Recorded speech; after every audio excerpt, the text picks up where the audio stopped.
נכון, יש לי כאן את הדף הזה. אם אתם תראו, אני הולכת, יש כאן את פלסטין ואת ישראל. יש כאן גם מלאך וגם פח. אבל מה נעשה?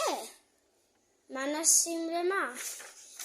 פלסטין אולי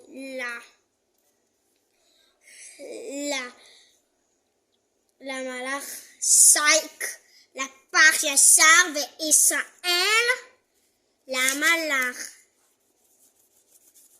תסתכלו מה עשיתי. רוצים לראות? אם כן, תכתבו בתגובות. תראו, ישראל למלאך ופלסטין לפח.